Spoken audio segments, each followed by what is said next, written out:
Funding for Elwood City Limits is brought to you by Facebook, Facebook.com/Elwood City Limits, Twitter, @ECL Podcast, Tumblr, ElwoodCityLimits.tumblr.com, email, ElwoodCityLimits@gmail.com, and by contributions from listeners like you. Literally at ElwoodCityLimits.libsyn.com. Thank you. Cha-ching, cha-ching, baby.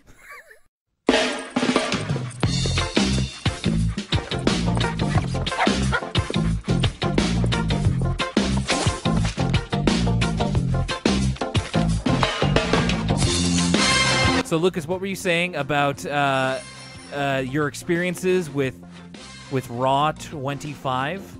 Deja vu. It feels like we were just talking about this. Yeah. And you know what? Wrestling's pretty much the same way, where you feel like you're experiencing the same thing over and over and over again for, let's say, 25 years, and it never changes, and you think it's going to get better, and it never does. You know, we are exactly 20 years removed from when you could turn on the TV and see Stone Cold Steve Austin give a Stone Cold Stunner to Vince McMahon.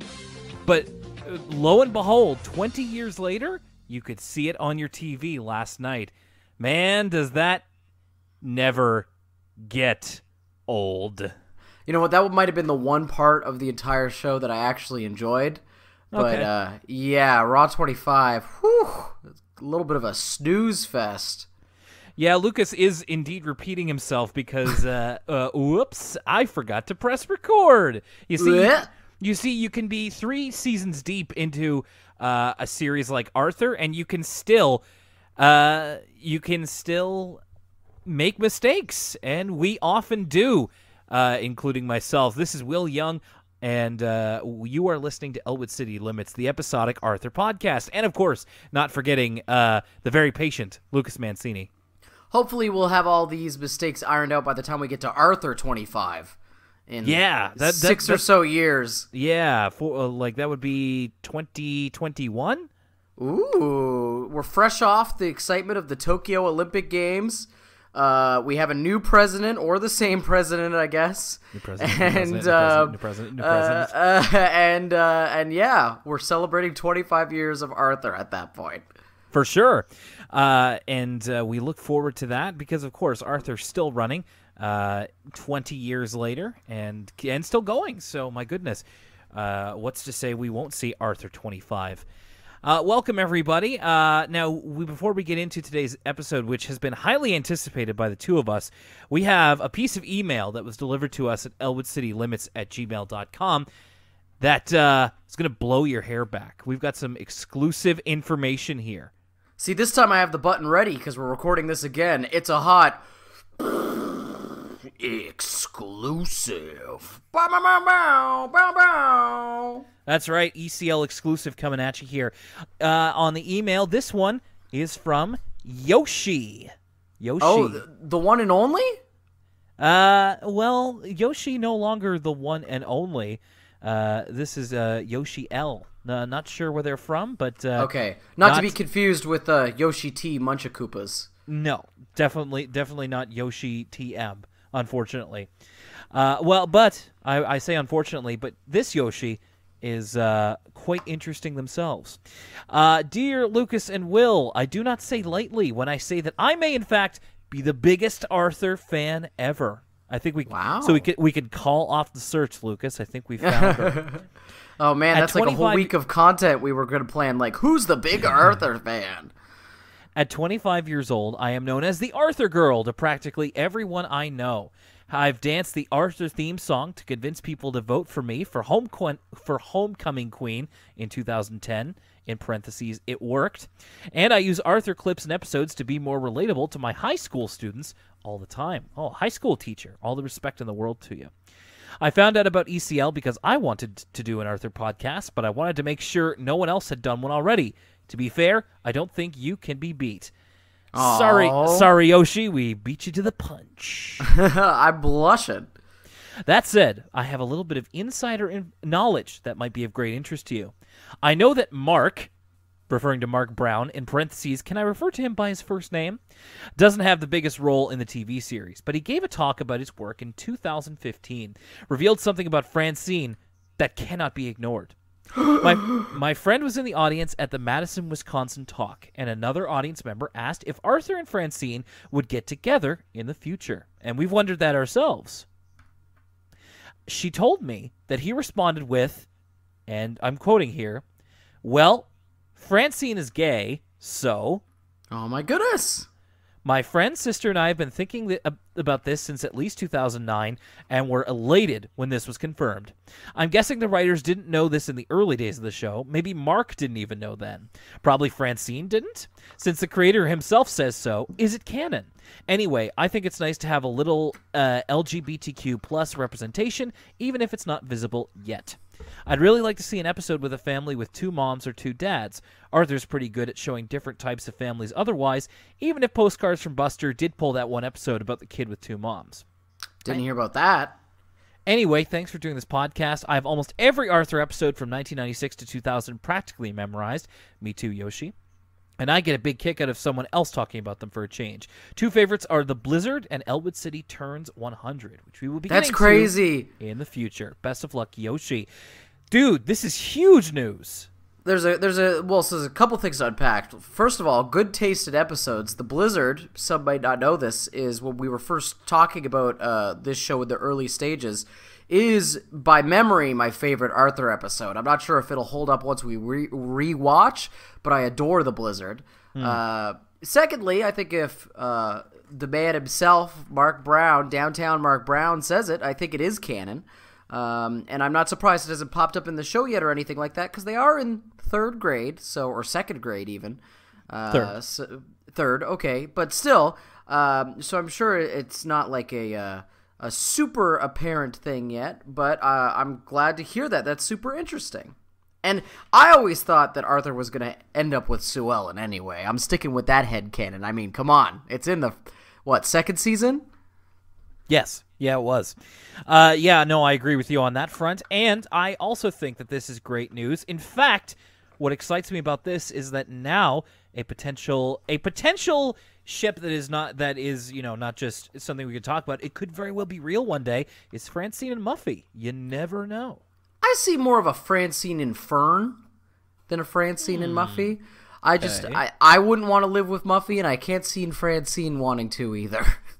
Yeah, that's a good point. Francine and Fern are such diametric opposites. Like, I don't know if even that could work either. But hey, it's like that Paula Abdul song, baby. I like to drink and she likes to smoke. You know, where she was with that cat. MC and the Scat Cat. Yes, MC Scat Cat. He was different, but they still had that kind of energy with each other. Sometimes. I love that song.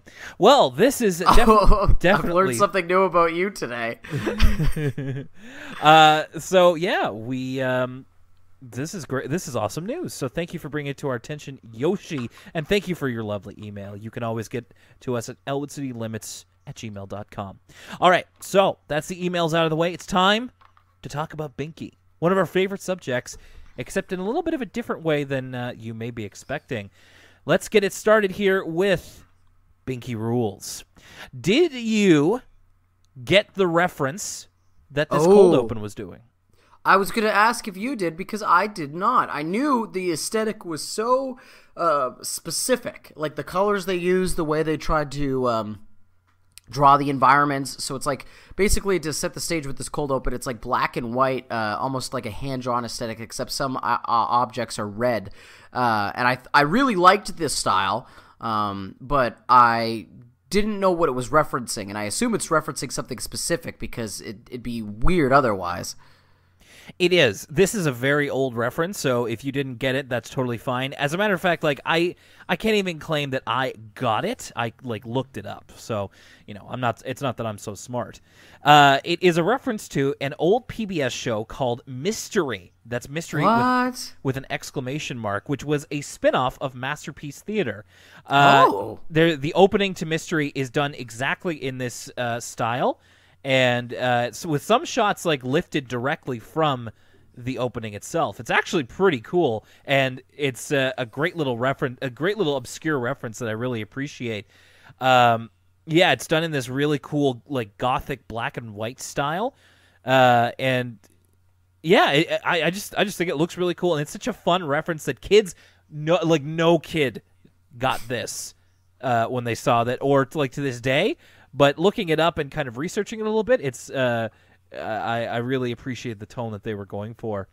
Yeah, so we're talking about, we get a voiceover from Fern that there's a mystery afoot, and of course she would be the person for the job. But then we actually switch. We get a video rewind effect. Yeah. Which like we get Buster being like, "That's not how it was," and then a quick, and then we get into more of Buster's like classic noir style detective narration, and the animation changes too. It's back to like neon signs and like a rainy, busy city street. Yeah, and everybody's dressed in like trench coats and hats. Mm-hmm. And like they must have had such fun making this cold open because it's really neat. And yeah, so it's like Buster saying that he's a detective for the job, and then Fern and Buster end up arguing to end the cold open. They like literally rip the scene in half, like it's like it's a backdrop. I forgot about that, but it's And then like Arthur and Francine come along to tape it back up. It's a very, very visually interesting way to start the show. The noir version of Buster's kind of reminds me of, like, I recently finished Star Trek: The Next Generation. Reminds me of those episodes where Picard would go into the holodeck and do his like detective mysteries. Ah, I see. Yeah, those were always fun episodes. They were fun episodes. There's that one where Moriarty escapes the holodeck. Dude, that's one of the best episodes of the show. What's up with that? That's so cool. That's that whole thing where like Moriarty becomes self-aware. Oh my goodness gracious! Oh, it's so cool. The episode itself starts off with the mystery. It's this is actually a Mr. Morris heavy episode, which I'm pretty cool with. It's Mr. Morris washing off a graffiti sign that says "Binky rules." So obviously the only Binky we know of is the character. So I must say the Binky rules graffiti, very good color paleting. Yeah, it's very New Kids on the Block, Saved by the Bell, like early 90s pastel. Green and pink. I like that. I could totally see that on like on an NKOTB poster. Well, it's got to be a good logo because later on we see how heavily merchandised it is, not to get too ahead of ourselves. Mm-hmm. And so the kids in the playground are listening to a song. And this is actually a real-life song. Jordan Taylor and I talk about this in an upcoming episode, but it is... I want to make sure I get this name right. I wrote it down too. Yeah, it's by a Finnish folk band called Vartina, and the song is called Matali ja Musti. And is it pronounced Vartina? I wasn't sure with all the umlauts. I have no idea. I'm not sure how to pronounce an A with an umlaut, to be completely honest with you. Yeah, both A's have umlauts, if I'm correct. So, I know an umlaut is an oo sound, but I don't know how to do that with an A. So like Vertina. I'm sure. I'm sure I'm totally wrong. But otherwise, it's known by ooey ooey ooey ooey ooey ooey ooey. This is like Arthur trying to create like a meme song. Yeah, it's like prototypical mumble rap. Oh wheel, wheel, wheel. Oh wheel, wheel, wheel, wheel. 21. You can see 21 Savage doing this. Wheel, wheel, wheel, wheel. Just get some offset like ad libs in there. Mama, oh wheel, Binky. Yeah. No, it's, you know what? It's like that Future song. What is? It's on my iPod, for goodness sakes.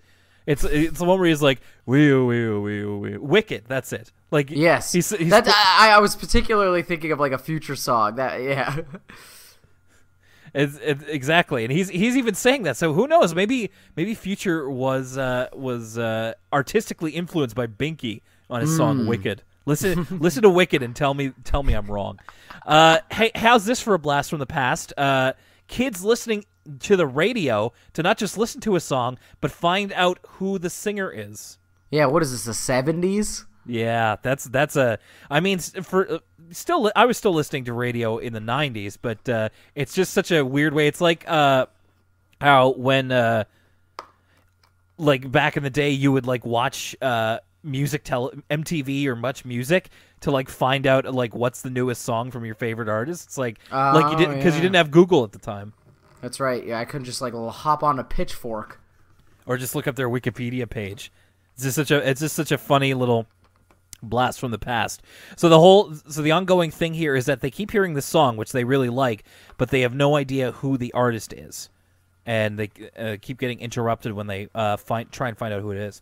Mr. Morris, of course, thinks that Binky did the graffiti, but Binky is pretty adamant that he was not the one to do it. So Mr. Morris has him clean off another Binky Rules graffiti that has popped up. In fact, Binky kind of pawns off his graffiti duty, kind of Tom Sawyer style, because like Mr. Morris exits the frame and it's just like, I'll go get the brushes, and then the next shot it's Arthur, Francine, and Buster cleaning the Binky graffiti, and Binky's just standing there. He's like, thanks for helping out, guys. AKA doing all the work. And I mean, I guess I could understand if Binky like intimidated them into doing it, but it seems like, I don't know, he just kind of pawned it off, which, hey, as a lazy man, I really respect. So they want to get to the bottom of who exactly did this graffiti if Binky says that he didn't. I do also want to point out that the first piece of graffiti is done with chalk, not with paint, where it's like, I get why Mr. Morris is mad because he's a custodian and he's got to be like, you know, a stickler for these kind of things, but it's chalk. Big whoop. Comes right off. It's true, but and normally chalk doesn't look that good. Spray paint is a different story, though, as we'll get into. So Francine suggests that Binky take his problem to Fern, who we actually get a little bit of continuity from the episode where Fern helped to find Francine's bracelet, aka one of the best episodes of the last season. So that's where Francine's experience is, and then Arthur's just looks at Buster and says, "Hey, if she wanted the best detective, why didn't she ask you?" And I believe Arthur references the season 1 episode where Buster Baxter, Private Eye, helped to find the missing quarters. And it's in this conversation where I realized, like, some of my favorite Arthur episodes, and I think some of the writers' favorite ones to write too, I get that kind of vibe, is the mystery episodes. They go back to that well a lot.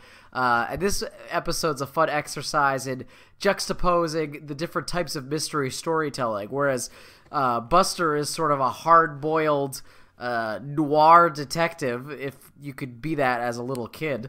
And then Fern is more of the classical Holmesian sort of elementary-style crime solver. Right.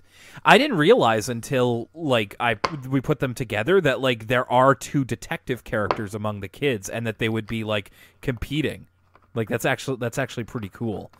There's this great dialogue exchange when Binky and Francine go to Fern, who is on like the jungle gym, and Fern, you know, pretty much says that her line is, "A person who wrote their own name in graffiti wouldn't be very smart." And Binky goes, "Yeah," and then it goes to Francine. She just goes, "Yeah," and then Binky goes, "It wasn't me." And I thought that was done so well. It was so funny. Just the framing's really well. The way like the camera moves from each face to the next. Just the yeah kind of thing. So essentially what we have here is the girls of Lakewood Elementary are putting forth Fern as the better detective, whereas the boys are putting forth Buster as the best detective. I gotta be honest with you, we get into a little bit here where we're debating the merits of girl detectives versus boy detectives. Like Arthur says, boy detectives find treasure, girl detectives find jewelry, or something like that. Yeah, and Arthur's really spearheading these gendered arguments for some reason. And Muffy says, like, how come there's one Nancy Drew and 2 Hardy Boys? Like, I gotta be honest with you, throughout this whole episode, and thankfully we don't get too deep into it, but I didn't really like the girls versus boys aspect of this. In fact, Binky has it right on. He says, like, I say they work together. And I'm like, yeah, we don't have to make this a girls versus boys thing. It could just be, you know, detective versus detective. Yeah, Binky, as per usual, Binky's the one, like, making logical statements. I'll also say that the argument that boys find treasure, girls find jewelry, like, is so benign and, like, stupid, because they're, like, the same thing. But I think that's the writers tried to show us that, like, hey, it's dumb to, like, think about this way at all. To their credit, it is a very childish argument, but they are children, so you know. For sure. I'll also say that straight up, Nancy Drew better than the Hardy Boys. That's just like basic facts. Come on. I don't really have a dog in that fight, to be honest with you. One of them's Emma Roberts, and the other one's 2 zeros. Like, let's get it straight. Have we not had a Hardy Boys movie at this point? I know that the Nancy Drew movie wasn't exactly like, you know, a big moneymaker or something, but you think by now we would have at least tried. And I wonder, like, I mean, Nancy Drew, she's got a series of PC point-and-click adventure games. That's right. What did the Hardy Boys ever did? And who would you get to play the Hardy Boys? Ooh, I'm trying to think of, like... You could do Tom Hardy twice, like in that movie where he plays his own twin. The literal Hardy Boys. Yeah. Joseph Gordon, I would say Joseph Gordon-Levitt, but he's a little old now. What about Harry Styles and the guy who's going to play Han Solo? I mean, I'm just going to go with my own old standby, John Boyega. Just get John Boyega to play both the Hardy Boys. Oh, dude, yeah. No, John Boyega and Daniel Kaluuya, the guy from Get Out.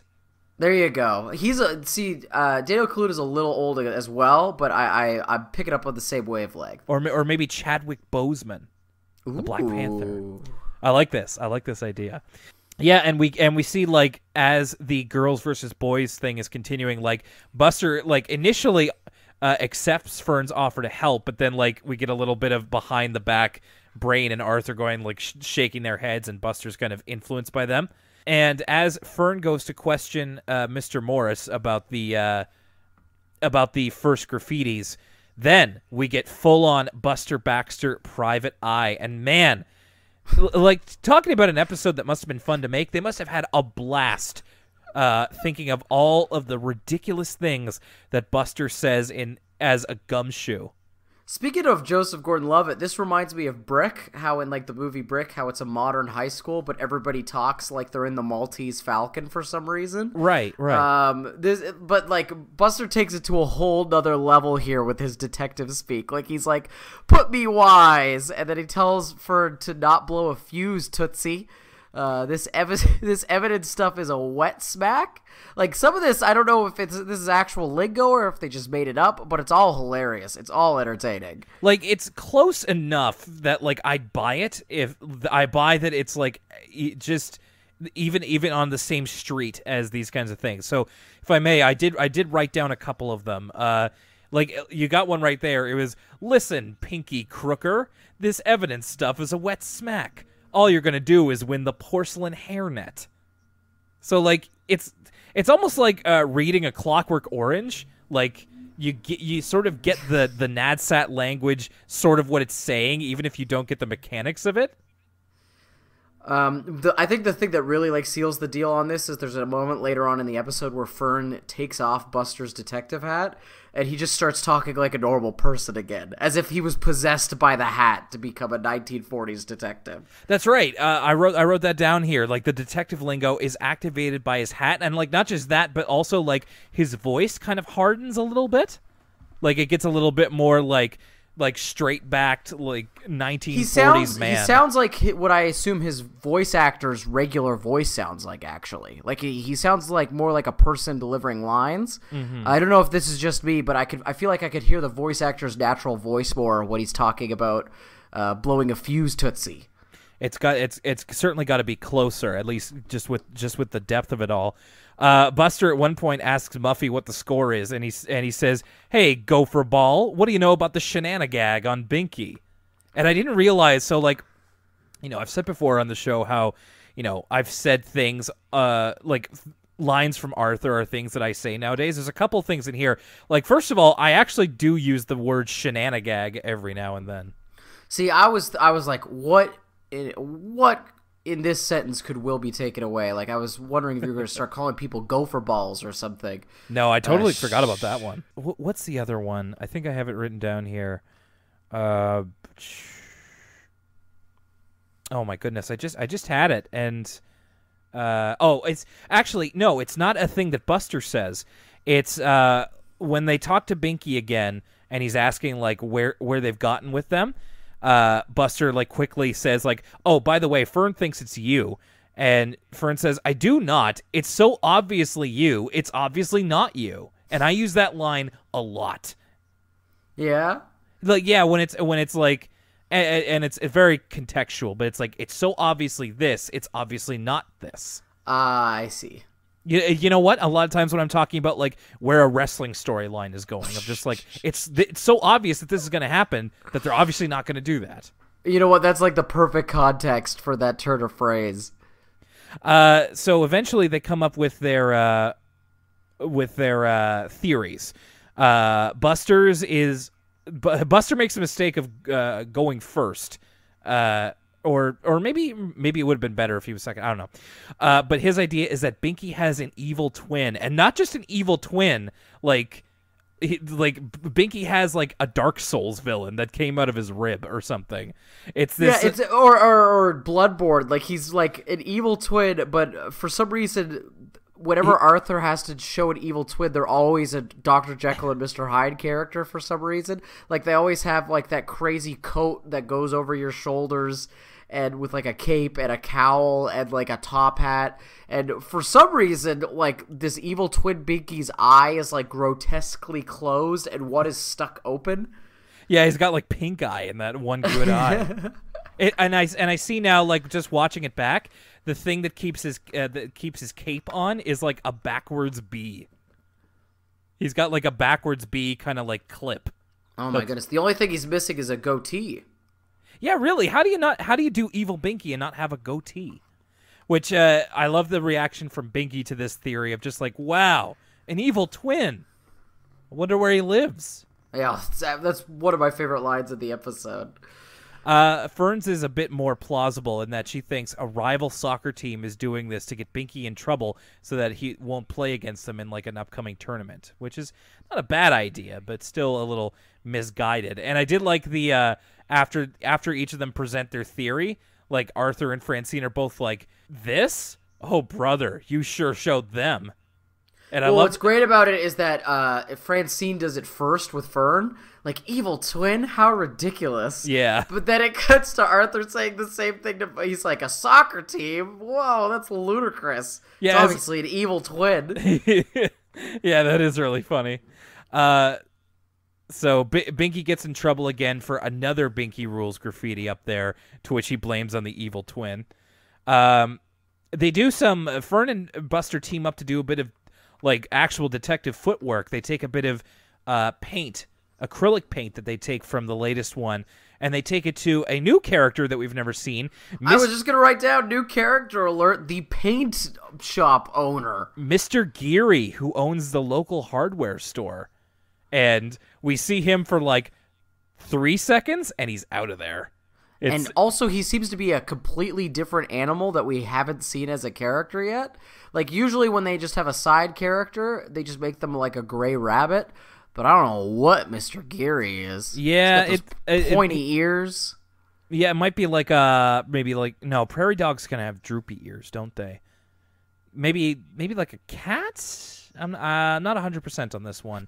Anyway, I'm fairly confident that Mr. Geary is going the way of Spanky, and that we'll never see him again. Not until Arthur 25. Yeah, and then they'll have to go to the paint shop. I dare them to bring up Mr. Geary. Anyway, there's gonna be a poker game between Spanky, Mr. Geary, Arthur's cousin Cora, Arthur's great uncle. That guy that's their grandpa's buddy. Ed. Ed, yeah, they're all gonna be backstage playing poker with one another. So just by complete chance, Buster hears the song, and they turn around a corner and find the solution, which they reveal to be get this, a radio station ad campaign that is meant to drum up support for the band whose name is Binky. Now this has got to go down as like one of the worst viral marketing campaigns ever. They're like they're continuously spray painting one location with this band's name. And then I'm also like really confused about. So at first I thought this guy, this like sleazeball that's like, hey, sorry about this, I'm managing. I thought he was the band's manager because he's got that look and he's riding with the band. And of course, that's who would be in charge of marketing the band, this sort of boots on the ground viral marketing campaign, right? Yeah. But later on in this next episode, we figure out this guy's actually a radio DJ from the local radio station. Now, Will, you and I have worked in radio in our illustrious careers. Have you ever heard of a radio station doing this sort of marketing for a band? It just seems weird. No, this seems like incredibly misguided, ill-timed, ill-conceived. Like this is somebody's got to be raked over the coals for this one. This is just bad. Not only that, but he's also like the most radio guy that's ever existed. Of just he's very Johnny Radio. Hey, what's going on? I'm the host. I love Binky. He's got the shade. He's got the shades on. He's got the Chris Jericho scarf. He's got the turtleneck. It's like, ugh. What do you think of me here? Anyway, they pass out albums for Binky. Arthur says the album has 32 songs. Yeah, what is this? That Chris Brown album from last year that had like 40 songs on it? Ugh, I hope not. But yeah, you don't hear an album that big these days, or even really hardly at all, except if you're, let's see, unless they're like, it's like a bunch of like 2-minute songs, like it's a punk album. Or if it's like a double album, like that Guns N' Roses one. Yeah, we're gonna figure out right now. What do you think? Just go with your gut. Does the Chris Brown album have more songs than the Binky album? Heartbreak on a Full Moon. Yes. I want to hear your guess, Will. You're gonna say yes. The Chris Brown album has more. Yeah. All right. I'm on Wikipedia. Here we go. Track list. Oh my god. So on disc 1, there's 22 songs. Oh, who has the time? And on disc 2, there is 18 songs. Who could care? Who could care enough? Like, there's so many songs on this Chris Brown album. Get all the way out of my face with that. Who is this for? That's the question that'll haunt the rest of my year. Like no one was like, hey, we could cut like maybe 20. You know what I mean? So that people will actually want to listen to it? Oh my god. So you know how at the top Wikipedia pages have a minute length? Yeah. 158:33. 158 minutes of 2017 Chris Brown. Oh, barf. Coming at you live. Barf. I'd rather listen to Binky. This is horrible. Okay, I don't want to talk about this anymore. I can't believe this exists. So we end the episode. We end the story with the song, and we get one more line from Buster. Hit it up, Skeezix. I'm in Nottaville. I guess that's Buster's version of "Forget It, Jake. It's Chinatown." Maybe so. And now a word from us kids.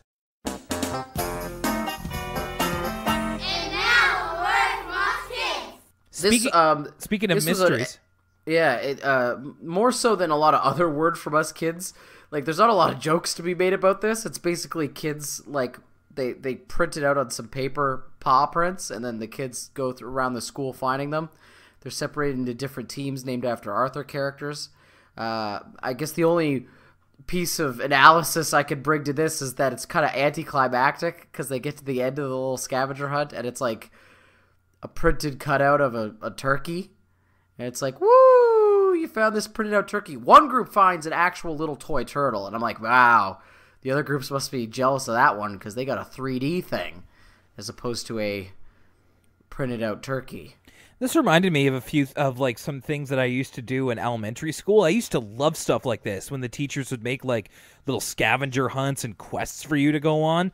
This, like, I can't remember anything specific, but it's kind of like the same reason why I like escape rooms It's like you just have a challenge that somebody else made, and you have to solve it. And I don't know, it brought me back to a more innocent time, and I appreciate that. I also like this one kid at the end, like after they find all the animals, and one of them says, "I think we solved the mystery." A very good final line to it all. He just needed to like jump in the air and then a freeze frame. Yeah, for real. Which team would you have been on? There was the Team DW. Yeah, for sure. The DW team is where it's at, man. And now, back to Arthur. Okay, second half of this episode, and sort of another, kind of like last week where it was like sort of a big, long episode. This one is also about Binky. It's called Meet Binky. In fact, Binky, Binky, Binky, this cold open is all about Binky.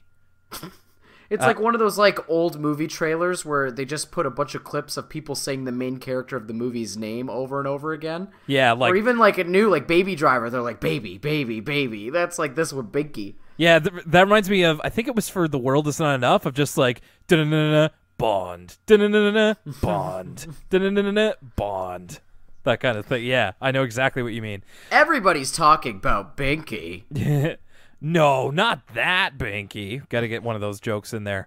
Apparently, Binky the band, this won't play on a podcast, but in my notes, the Binky the band is in all caps, like a Japanese wrestler. So Binky's album apparently went #1 in 2 hours. Yep, climbing up the Billboard charts. It's a regular Bodak Yellow, this Weo Weo Weo song. Yeah, Binky doesn't dance, they make money moves. I'm just looking at the fastest selling albums here. Watch it be that Chris Brown album? Yeah. No, never. So I have it for the United States. Here we go. Actually, I think it's the same for United States, and it's 25 by Adele. Do we have the fastest #1 song? Because that's what that went to #1. I thought was the song that the Weo Weo Weo song. I think it's actually, it might be Believer by Imagine Dragons. If ugh. All right, let's move on. Yeah, and then there's a list of like Billboard Hot 100 #1 debuts. But yeah, so Adele, Imagine Dragons. I guess Binky's in good company, depending on who you talk to. Binky seems to be... I like this. So there's a couple of references made in this cold open to Binky's relationship to Crazy Bus. Like this part was great. The radio guy says, for the 42nd time today, Binky. And in the whatever happened to category, Crazy Bus. And he like literally throws a Crazy Bus CD into the trash can. So I guess Binky is also kind of like a novelty, one-hit wonder kind of song.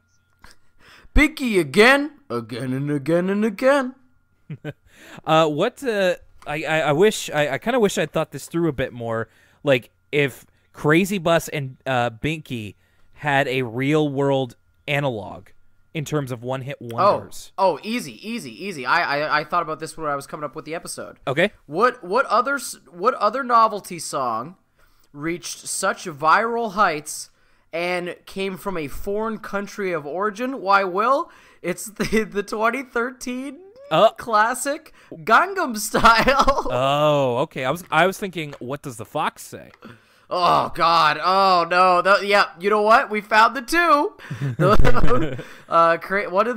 does the fox say is Crazy Bus, and Gangnam Style is the Binky song. Wonderful. What does the bus say? And Binky Style. Oh jeez. Okay, I could deal with that. Yeah. So there's Binky shirts, Binky hats, even a Binky bread maker.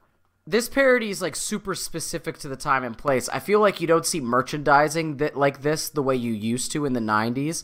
Like with like Backstreet Boys or even like WWE Raw, like the way there was like a hat with everything's logo on it and like a shirt with everything's logo on it. I feel like you don't see the same widespread merchandising unless it's something like a Marvel movie or Star Wars. I think back in the 90s, like every band had like its own brand of lunchboxes and shirts and waffle makers or whatever. Well, it's just so wasteful. There's so much garbo out there with Binky's name on it. They even have a store, for goodness sakes, the Binky store. Binky pop-up, come get it. This whole episode kind of is an interesting commentary on like the one-hit wonders' relation to the music industry a little bit. You could definitely read a bit more into it, and you definitely don't have to. But yeah, it was definitely we still get one-hit wonders today, but it was a lot different back in the late 90s because you had a lot of like pop one-hit wonders that would get merchandise like crazy, especially to kids in Arthur's demographic. Yeah, I wonder if there was like a B44 bread maker. Oh, I'd never expect anyone else to know what B44 is except for me. Do Americans know about B44? I'll never know. Hey, if you're American, write into the show. Have you heard of B44? Yeah, and they're unbelievably dirty one-hit wonder. Like, kids, make sure your parents are out of the room before you listen to that song. My all-time favorite episode of Video on Trial is the one where they do that B44 song. Video on Trial. I used to love that show. The only regret I have about it is that it made Nicole Arbor famous, who is not a good comedian. But yeah, no, I used to love Video on Trial. I used to want to be on Video on Trial. I wish I could still be on Video on Trial, to be honest with you. You know, one of these days we should use our what little podcast fame we have to get on Video on Trial. Is it? I don't think it's still airing, is it? It's not. We got to bring it back. Oh, there you go. Yeah. So people out there, bring back Video on Trial and then put us on there as like regulars. I would love it. Okay, so we begin this episode actually with brand new characters. We have an interviewer for like an MTV style TV show, I'm guessing, and the manager of Binky, Svern Smith, who is a kind of looks like Bob Rock, the legendary record producer, except he's got the Finnish accent, he's got star sunglasses, and he's got like what would you call that hairstyle where it's like he's got it on the sides kind of flowing down but nothing up top? Oh, I don't know. I know exactly what you're talking about, but I'm not sure what it's called. I think now is as good a time as any to point out that the Finnish accents in this episode oh boy, are just, they're something else.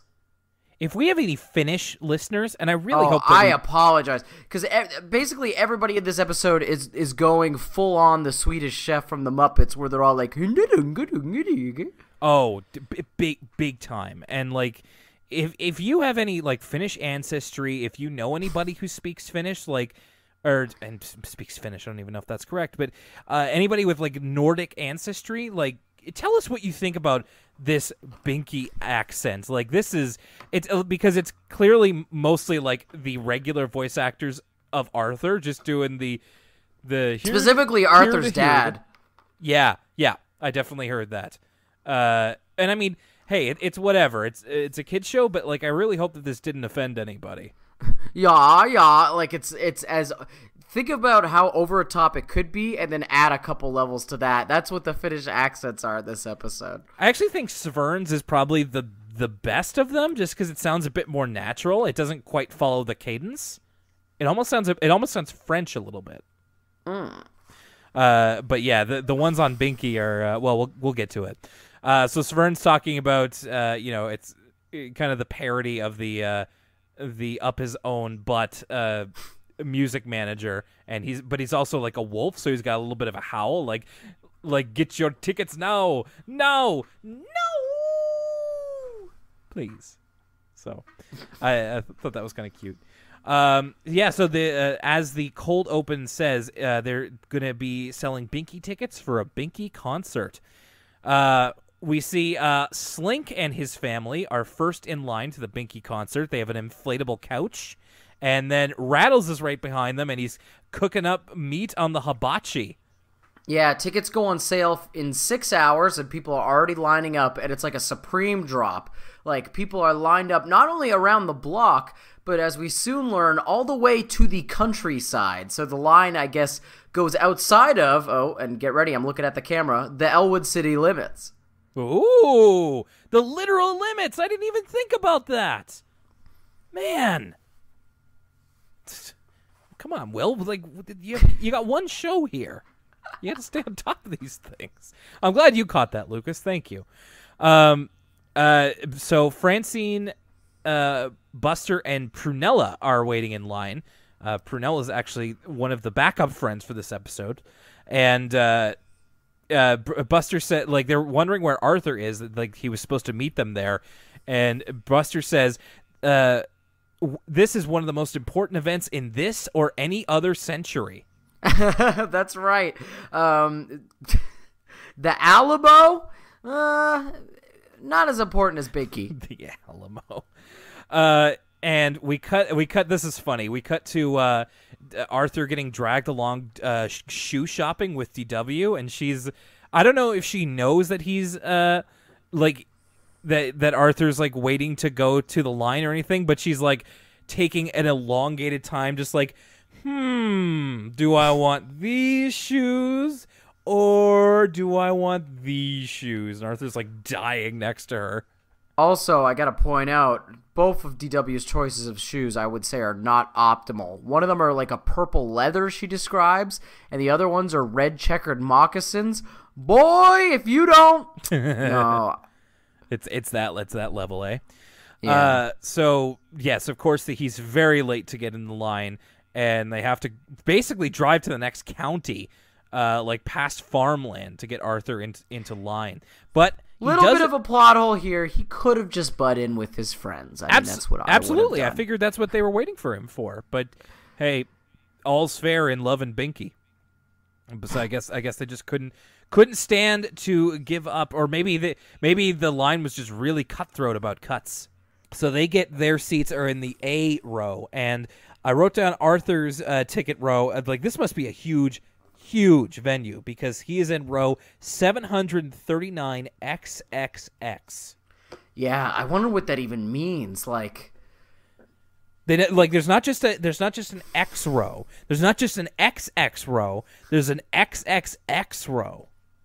You know your seats are bad where they sound like a year in a Mega Man game. I even looked at that of like 739-XXX, and I was like, what is that? Is that like a Mega Man game? I was like, oh right, that was a seat.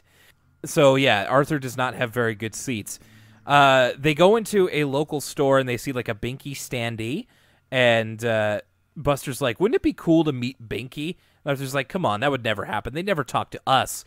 And Buster's like, yeah, but they talk to our parents, and we'd be right there. I don't know. I kind of like. I got a kick out of the. Like, they wouldn't talk to us kids, but they would talk to our parents who are also adults, and we could just look at them.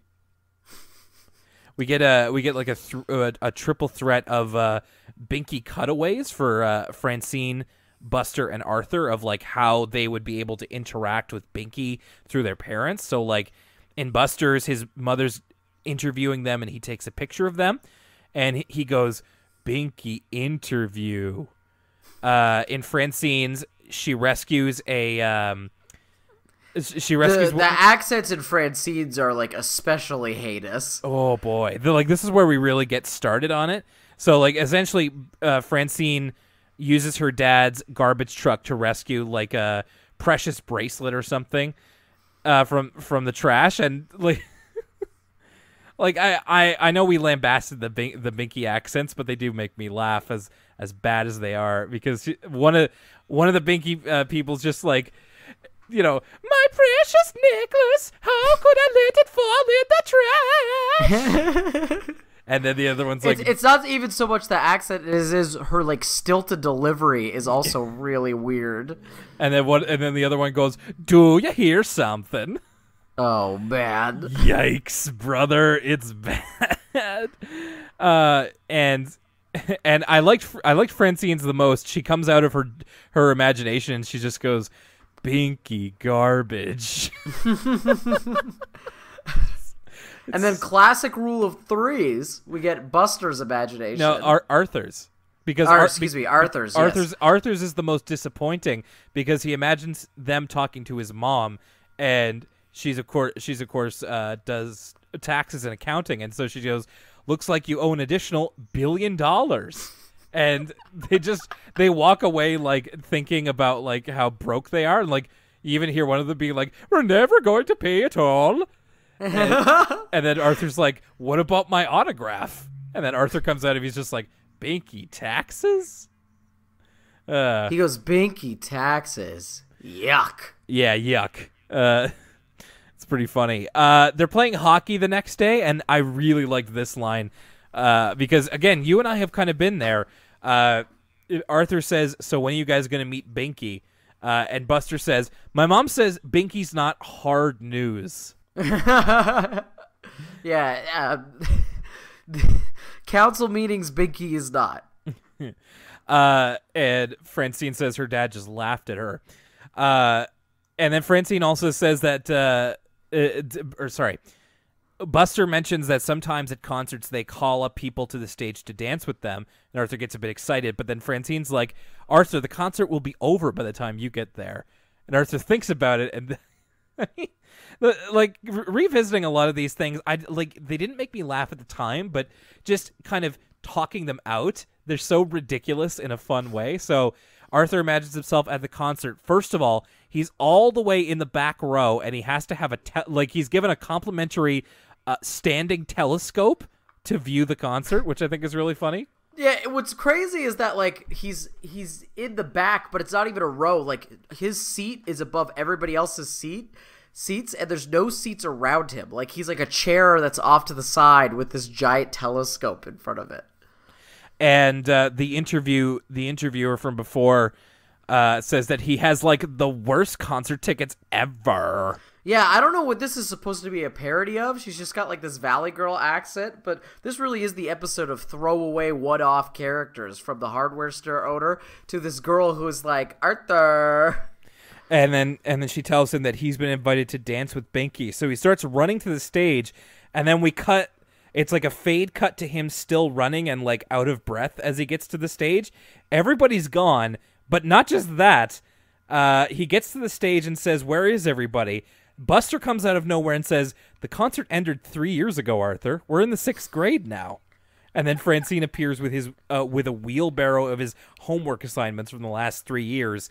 So it took Arthur, not only did it take him 3 years to make it to the stage, it looked like he didn't age at all. So he ended up running through some time loop where, I don't know. I mean, I don't know what's more disturbing, the fact that Arthur didn't age, or that this stadium doesn't house any events for 3 years. What a money suck on the municipal tax system. Or that Arthur just ran through them all. Like maybe Arthur's like the Flash, and he just like broke through the Speed Force and went forward in time. So Arthur's pretty miserable about his seats and all that sort of thing, and he's talking to his dad about it, who asks him if he can help him cater an event.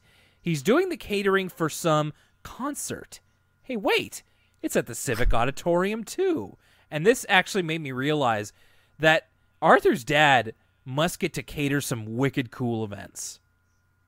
Well, yeah, like if you're working any catering gig, like a lot of people I've known that have done catering is if you do it at like a movie set or whatever, you get to meet all the stars. I know a guy who met Edge on the set of Haven. Oh, that's cool. My mom did some tutoring for a local movie that was filmed here locally, and she got to meet Ethan Hawke.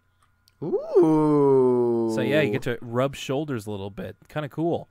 Yeah, and so Arthur is immediately, like, he literally gets stars in his eyes because I'm gonna meet Binky.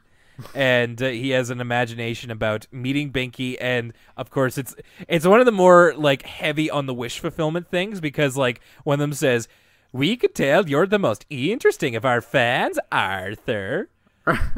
They take him in the limousine, they sing with him, and then all of a sudden in the imagination, Svern is driving the limo, and then he just faints. Like he just collapses on the wheel, and then Arthur's like, "Oh no, he fainted." Someone goes, we're out of control. We're out of control. That's the guy who I think is also voiced by Arthur's dad. About 60% of this episode are like imagination sequences. This episode's heavy on like the expectations of what it's like to beat Binky. And of course, in Arthur's head, he is the hero of the day. He creates a makeshift lasso out of rope and a French horn, and he throws it. He throws it out of the window, like a French horn, like of all things. And he manages to stop them from careening off a cliff. And then Binky is so grateful that they invite him to luge with them because, I don't know, Finnish, I guess. Yeah, that must be like a Finland culture. Like when people say like Holland, they think galoshes and windmills. I guess Finland's thing is the luge. Yeah. This is actually when I was a kid. This is where I eventually found out what luge was. I'd never heard of it before this. Arthur's dad invites Arthur to bring his friends along with him, and he's excited at first.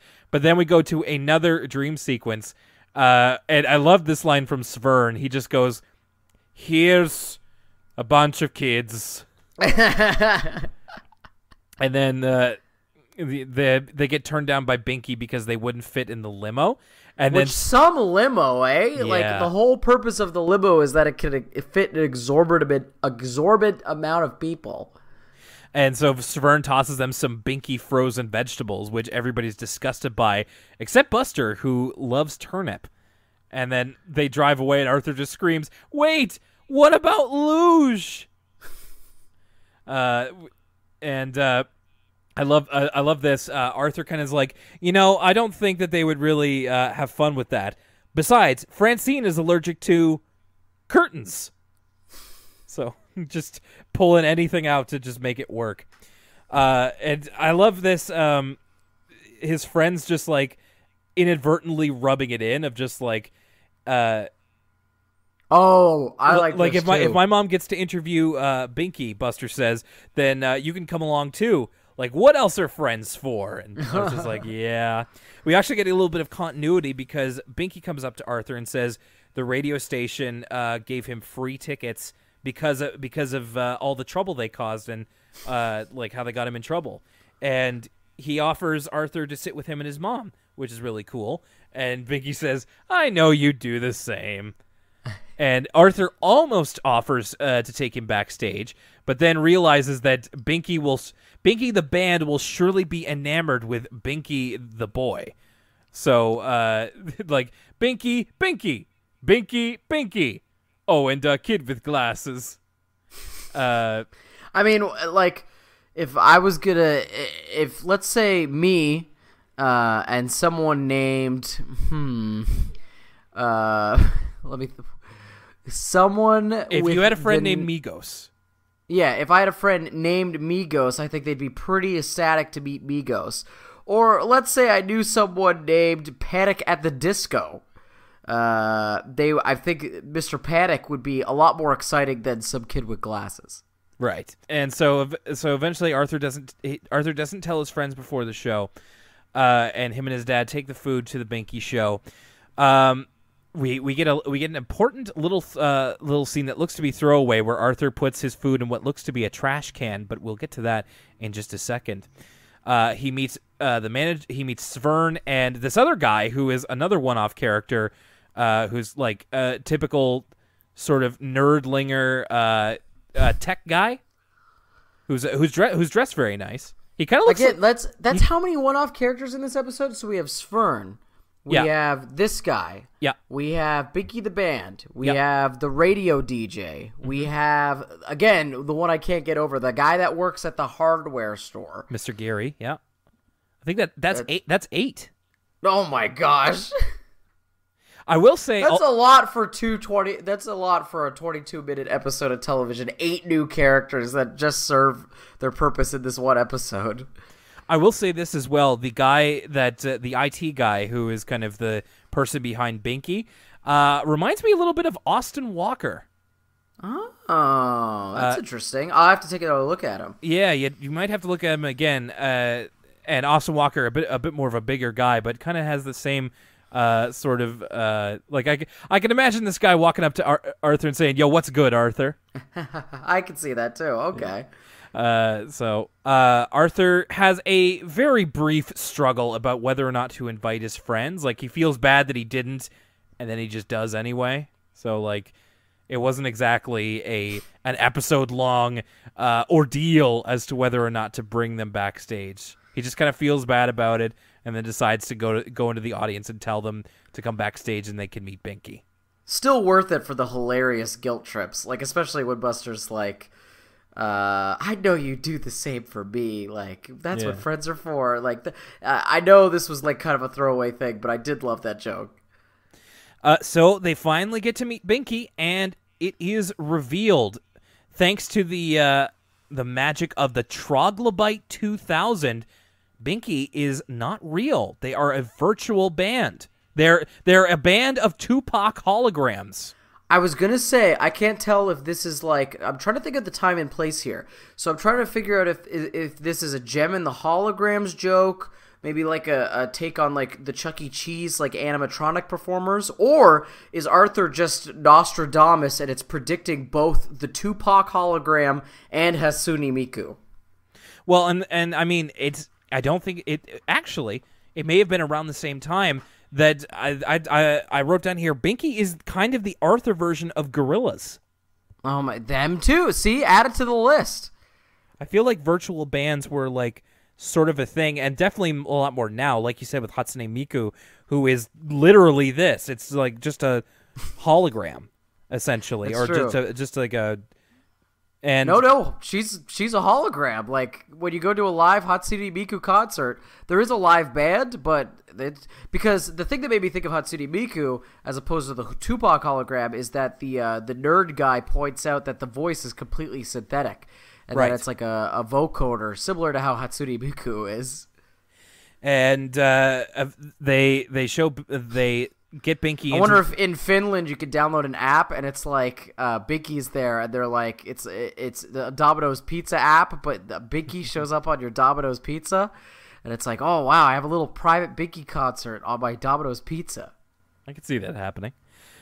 So it turns out the garbage can, the thing that Arthur thought was a garbage can, was actually like the thing that they used to make the Binky VR.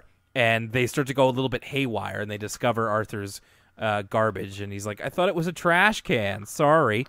Yeah, for some reason, a banana peel being placed in this garbage can causes their torsos to detach from the rest of their body and sort of skip it that way. Yeah. I'm not sure about the science behind it, but whatever. And thankfully they fix it, and we kind of get a real quick denouement with this. They're just back in the in their seats. Arthur's did take Binky up on his offer to use one of his tickets, and they're just like, boy, that sure was weird. Sometimes it's just better off not knowing, like, the real thing or something. And then Binky just gets on stage, and we're out of there. Yeah, no, he's like, I'd rather have a bunch of real friends than a fake group. And, like, yeah, okay, sure. I guess that's it then. All right, so we finally got to talk about Binky. Is this another one where we should we talk about both individually, or is it like one big episode? No, I think they're different enough that they're two different episodes. All right, so let's go back to Binky Rules. What'd you think of Binky Rules? I actually really liked Binky Rules. Again, I'm a sucker for Binky as a character and feel sympathetic to him, but I also really love when Arthur has a mystery episode, because you can always see how much fun the writers are having, even when it's not your classic, like, Fern or Buster mystery episode. Like, for instance, the Scare Your Pants Off books one is just a mystery, right? And I find that's really fun, but I think it's extra fun is when they play with these genre tropes, specifically Fern always having a sort of Murder on the Orient Express classic mystery novel style mystery, and Buster being more of a hard-boiled detective. It's got a real, like, Sherlock Holmes versus the Maltese Falcon feel, and I think that's really unique to this episode, and it's really fun to watch Fern and Buster putting on this ridiculous manner of speaking, interact and try and do some actual detective work. Like when they go back to the hardware store, that's how real detective work's done. It's all clerical and checking receipts and stuff like that. I will say there is that negative part of this episode where they're talking about like boys drool, girls rule, and all that stuff. I could do without that because it's, like you said, a little bit childish, I know, for this kid's show. But I think the mystery of that episode's really fun, and I think the comedy really works with all the Binky humor and Binky like swearing he's innocent even though he's not dumb enough to write his own name on the wall. And I think the conclusion that it was a band and it was a band that plays this hit Finnish song, which is so weird and like out of left field, I think it all ties together really well. I think I like the individual parts of this episode better than like the entire experience, and I don't mean that to sound negative or anything, because I think that like there are parts of this that I think are really, really fun, especially like you said, the detective portions of it. I love Fern, and I'm glad that we're continuing to use her, especially in her detective role. I love Buster Baxter, Private Eye, and adding this kind of wrinkle to his character of like taking his role so literally is really fun, and I thought that added a lot to the character of the episode. I thought we got some great lines here, especially when it came to Binky. Yeah, as I said, I'm not a huge fan of the girls versus boys thing, and in the end, it felt like a very light episode. Like it didn't feel like a lot happened by the end of it, but I still had fun. And I also really kind of dig that song. Like it's just kind of fun. It's it doesn't really get too annoying, especially because you hear it a lot, and it's just kind of nice. So yeah, I would say I'm pretty cool with this one. It is a little bit of an earworm, isn't it? A little bit, yeah. I mean, it's the true essence of the earworm in that like it's as simple as you please, and just is easy to drift off and think about. Meet Binky, I'm a little, I guess, milder on. I wouldn't say there's anything I dislike about it either, and there are some things about it that I think are pretty funny. Like honestly, as much as like I do think that the Finnish accents are like a little bit maybe on the less than good taste side, I can't say they didn't make me laugh. So I'm sure that's all that was there for. I thought that the fact that this episode was about Arthur was maybe its weakest part, because I feel like the whole conflict of Arthur getting bad seats and then getting this great opportunity to meet Binky and then whether or not to share it with his friends, like I felt it was a little weak, but I liked this kind of the things. This is actually one that I wish was an ensemble episode where we got to kind of see more of everybody's thoughts instead of just kind of centering it around Arthur. I liked how the Binky phenomenon kind of took over their lives and all that sort of thing. And some good lines in here and all that. I'd say I'm, like I said, a bit milder on it than the first half, but it's still, it's still pretty decent fun. I would say this episode, I think it's a little uneven. It's really funny. Like, there's so many moments in this episode that are just so, over the top that it's hilarious, specifically all the imagination sequences with the limo almost getting into an accident and then Arthur being the hero. They're all on the luge, or Francine becoming their best friend after she finds stuff in the garbage. All that's really, really funny and over the top. And the fact that this episode ends with it being a holographic band is equally weird and strange. It's a really odd episode. And I think that kind of works in its benefit, and it also works as a detriment. It works as a benefit because it's really funny and it's pretty entertaining, but I think it's detrimental in that it's a little bit hard to follow sometimes. We flash back and forth from reality to the kid's imagination so often in this episode that I feel like we don't get enough of the reality of the situation, and so it just kind of gets... it becomes a little bit difficult to care about anything because it's just so fantastical, I found. Still, though, that doesn't mean it's not entertaining. It just means it won't be one of the episodes that stick with me for a while. Okay, I actually didn't think about the fact that it is a little bit hard to follow, but I kind of see where you're coming from with that.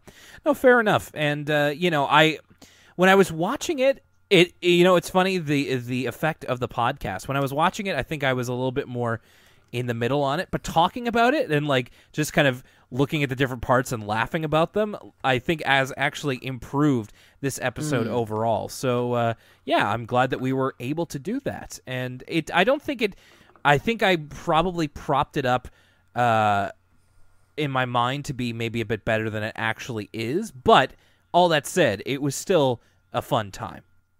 I think I think the reason it's so memorable is just like, again, it's such a crazy situation. Now I understand why we remembered it from when we were kids. Like both episodes have such a just odd plot device. Of one episode, it's someone impersonating Binky writing his graffiti on the school, and then it becomes a marketing thing from a radio station. Like, what a strange plot. And then the second one's about Arthur sort of falling in and then out of love with a holographic band. Like, we're starting to get into that season 3 weirdness, and I'm all for that. Me too, and never think that we're not, because I want this show to get weird. I want it to get meta. I want it to like have things to say. Like, this is as much as this episode wasn't the greatest thing in the world. Like, it's exactly in the direction that I want the show to be going. So it's all good, baby. And what did you think? Are you a member of the Binky bandwagon? Let us know by getting in touch with us. And here is exactly how you can do that. We're on social media. Before we get into the plugs, I will say this, of just a conclusive thing to wrap up this episode. I would much rather watch Binky Rules and these two Binky episodes than listen to that exorbitantly long Chris Brown album. Any day, every day, dude. That's right. So, like I say, Facebook.com/Elwood City Limits. Send us a like over there and a review if you like. You can go to @ECL Podcast on Twitter. 135 followers. Thank you to every one of them. On Tumblr, we are elwoodcitylimits.tumblr.com. You can also send us a PM over there if you have a question, or you can send it to elwoodcitylimits@gmail.com. Finally, you can find us at elwoodcitylimits.libsyn.com, LIBSYN. That's where all of our past episodes are. You can go to Apple Podcasts on your iTunes player or on your Apple device, or you can also go to Google Play and find the podcast there. All right, Season 3, it rolls on. We're into it. Hopefully, the next time that we are on the show together, we will be talking about... So I know exactly what these ones are about, and, you know, we talked about how Arthur kind of represented... kind of a 90s phenomenon, or just kind of a general music phenomenon with one-hit wonders here. Next week, Arthur rides the bandwagon. Do you remember this one? No, I don't. I wonder if it's about, like, the Macarena or something. No. I mean, close-ish, but I'm very excited for us to kind of get onto the topics that this one raises. That plus Dad's Dessert Dilemma. Ooh, gotta love that alliteration. Absolutely. All right, so we will be hitting you up next time for some more Arthur goodness. I hope you have a great week. Hang in there. We've had some crazy weather as we get into the real doldrums of winter. So stay safe and keep on listening, and recommend this show to a friend. My name's Will Young for Lucas Mancini. Binky Frozen Vegetables. That's Elwood City Limits. See you next time.